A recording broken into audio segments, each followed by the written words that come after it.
भारत से पहले किस देश ने नीति निर्माण उद्देश्यों के लिए पंचवर्षीय योजनाएं शुरू की थीं? तो इसका जवाब है सोवियत संघ ने।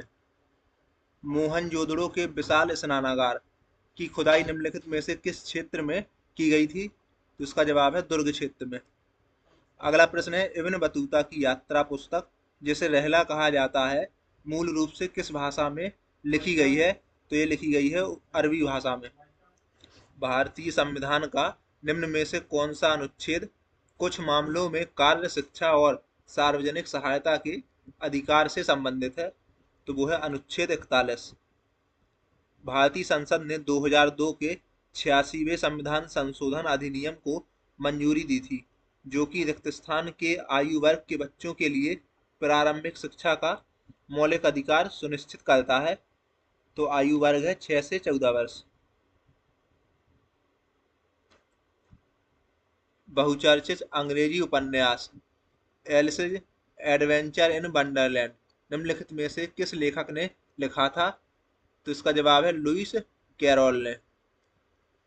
अगला प्रश्न है निम्न में से किस भारतीय ओलंपियन ने प्लेइंग टू विन शीर्षक की आत्मकथा लिखी है? तो ये लिखी है साइना नेहवाल ने।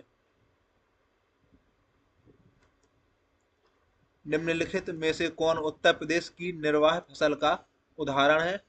तो इसका जवाब है गेहूं। उस्ताद अल्लाह रखा, साबिर खान और पंडित किशन महाराज और पंडित ज्ञान प्रकाश घोष किस वाद्ययंत्र से संबंधित हैं? तो ये हैं तबला से संबंधित। निम्नलिखित में से कौन सा आरबीआई पंजीकृत एनबीएफसी एमएफआई है जो कि ग्रामीण के संयुक्त देयता समूह उधार मॉडल पर काम करता है? तो इसका जवाब है fusion micro finance private limited.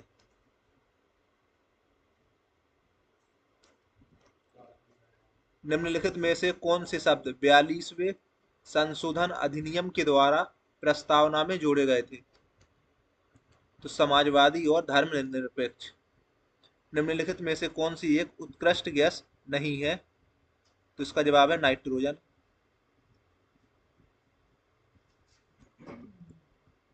वर्तमान कीमतों पर राष्ट्रीय आय की गणना रिक्त स्थान के आधार पर की जाती है। तो इसका जवाब है प्रचलित कीमतों के आधार पर। राज्य विधानमंडल के प्रत्येक सदन को समय समय पर बैठक के लिए कौन बुलाता है? तो इसका जवाब है राज्यपाल। निम्नलिखित में से किस अधिनियम के द्वारा सरकार प्रतिबंधात्मक व्यापार पर रोक लगाती है? तो इसका जवाब है एमआरटीपी अधिनियम के द्वारा। सफल शिकार क्रियाकलाप का जश्न मनाने के लिए सिद्धि धमाल निम्नलिखित में से किस राज्य के नृत्य रूप में किया जाता है? तो इसका जवाब है गुजरात में। निम्न में से कौन वैदिक काल में राजा के लिए धार्मिक अनुष्ठान करता था? तो इसका जवाब है पुरोहित। महान कवि और मानवतावादी लेखक रविंद्रनाथ ठाकुर ने किस घटना के विरोध में अपनी नाइटहुड की उपाधि लौटा दी थी? तो इसका जवाब है जलियांवाला बाग हत्याकांड 1919। प्यादा निम्नलिखित में से किस खेल से संबंधित है? तो यह है शतरंज से संबंधित। अनंत आर कृष्णन एक प्रसिद्ध है। तो यह है मृदंगम वादक। निम्नलिखित में से किस वर्ष में राजनीतिक हिंसा को दबाने के लिए रॉलेट एक्ट पारित किया गया था? तो यह हुआ था 1919 में। भारतीय राष्ट्रपति की न्यायिक शक्तियों और उनकी परिभाषा के संबंध में निम्न में से कौन सा युग्म का गलत मिलान किया गया है? तो यह पहला प्रविलंबन। इसका अर्थ है कि सजा की प्रकृति को बदले बिना उसकी अवधि को कम करना। तो ऑप्शन नंबर 1। भारतीय संविधान का कौन सा अनुच्छेद विधेयकों पर राज्यपाल की स्वीकृति से संबंधित है? तो अनुच्छेद 200। निम्न में से कौन सा विकल्प आग्नेय चट्टान का उदाहरण है? तो इसका जवाब है रायोलाइट।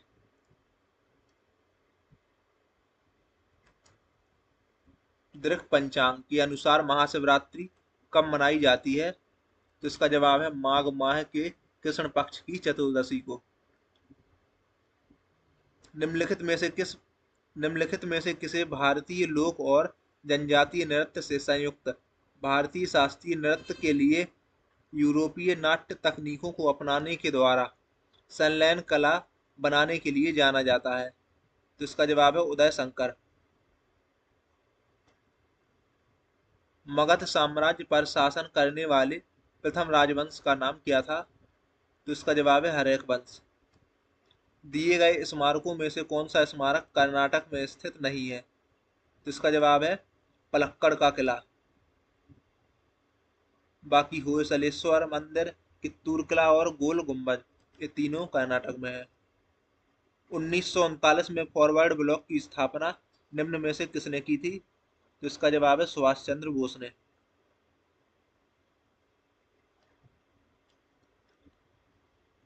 गैर कॉरपोरेट गैर कृषि लघु सूक्ष्म उद्यमों को 10 लाख तक का ऋण प्रदान करने के लिए प्रधानमंत्री के द्वारा 8 अप्रैल 2015 को आरंभ की गई योजना का क्या नाम है? तो इसका नाम है प्रधानमंत्री मुद्रा योजना। निम्न में से किस क्षेत्र में वर्ष में सर्वाधिक वर्षा होती है? तो इसका जवाब है शिलोंग में। रिक्त स्थान आयु वर्ग के बच्चों को शैक्षिक अवसर प्रदान करना माता पिता का मौलिक कर्तव्य है।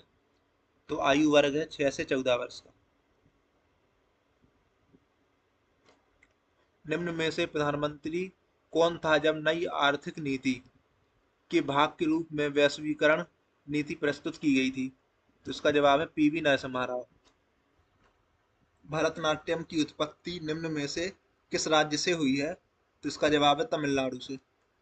अगला प्रश्न है राष्ट्रीय जलमार्ग 10 NW10 किस राज्य में स्थित है? तो यह है महाराष्ट्र में। एनी बेसेंट रिक्त स्थान के प्रभाव में एक फेबियन समाजवादी थी। तो इसका जवाब है जॉर्ज बर्नार्ड शॉ।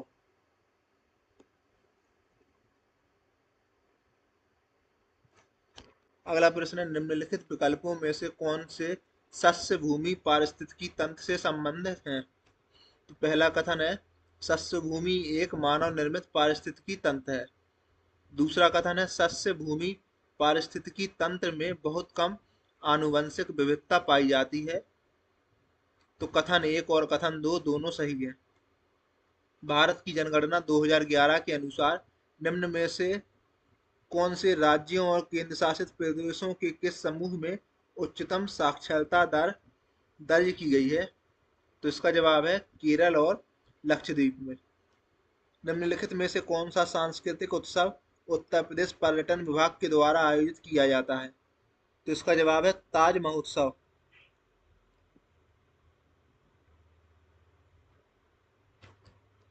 निम्नलिखित में से कौन दिल्ली सल्तनत का सुल्तान था जब दक्षिण भारत में बहमनी साम्राज्य की स्थापना हुई? तो इसका जवाब है मोहम्मद बिन तुगलक। भारतीय संविधान के किस अनुच्छेद में कहा गया है कि भारत का कोई भी नागरिक किसी अन्य राष्ट्र से कोई उपाधि स्वीकार नहीं करेगा? तो अनुच्छेद 18 के खंड 2 में। कॉलम 1 और कॉलम 2 का सही मिलान करना है। तो उत्पादक हरे पौधे, इसके बाद है प्राथमिक उपभोक्ता खरगोश और द्वितीय उपभोक्ता लोमड़ी, अपघटक, जीवाणु और कवक। तो ऑप्शन नंबर 4। अगला प्रश्न है निम्नलिखित में से कौन सी पंचवर्षीय योजनाओं के लक्ष्य हैं? तो विकास, आधुनिकीकरण, समता और आत्मनिर्भरता। Option number 1। निम्नलिखित में से कौन सा युग्म गलत है? तो ऑप्शन नंबर 3 अधातु लेड। बाकी बहुमूल्य धातु प्लेटिनम, अलोह धातु जिंक और लौह धातु लोहा। तो ये तीनों सही है। अगला प्रश्न है प्रधानमंत्री गरीब कल्याण योजना किस वर्ष में शुरू की गई थी? तो ये शुरू हुई थी वर्ष 2016 में।